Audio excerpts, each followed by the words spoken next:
Welcome back, everybody. Well, the holiday season is a really dangerous time of year, actually, and as much as we want to enjoy our family and friends' company, we want to make sure everybody's being safe as well. So I'm out here now with the Reed Volunteer Fire Company's chief, RJ, who also happens to be a colleague of ours. Thanks so much for sticking around tonight. Oh, you're quite welcome. And, something that's becoming really popular these days is deep frying turkey. I've had it. It's like a giant chicken wing. It's delicious, but it also can be really dangerous. Do you have some tips on how people can make sure they're doing this safely? Oh, absolutely. It is dangerous. What you want to make sure is that the turkey is completely thawed out and completely dry before you ever put it in there.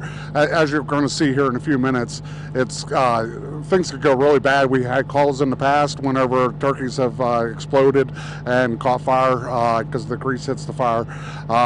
Hopefully we'll see that again today, but it's live TV. You never know what's going to happen. Okay, well, we're actually going to show a live demonstration of what happens when you drop this frozen turkey into the grease. Now, as cool as this looks, we want to remind everybody not to do this at home. We're going to kind of walk off camera here as we're getting ready for this to happen. Again, we're with the Reed Volunteer Fire Company. They are using all safety precautions that you could possibly use to do this. They're going to lift the turkey up on the pole and drop it in from afar. 3, 2, 1, here we go. Watch as this turkey goes into flames. You can see how dangerous it is. It's smoking, and those smoke and that flame you can see we're in front of a fire here. That's another tip you want to make sure you do, is you want to make sure that that your deep fryer is far away from any house, any forest, anything that could catch fire. You want to keep your deep fryer nice and far away. So as you can see today, we are actually out in a parking lot, which is a good place to do this.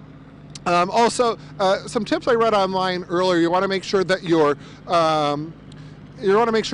turkey is completely thawed out. You want to make sure the flame on the bottom of your deep fryer is turned off, and they recommend that you keep the grease lower than 350 degrees. Now, again, we're not discouraging anybody from making a deep fried turkey for Thanksgiving. We just want you to do it safely. You can find all of these tips on our website, of course, which is wearecentralpa.com. It looks like we actually did it more safely than we thought we were going to do, because we were really kind of nervous about this. But again, all those tips on our website. We'll be right back. Joe, it's really cold out here. Is it warming up anytime soon? We're going to have our coldest Thanksgiving on record, and thank goodness it didn't go wrong with that propane tank so close. We'll have your forecast next.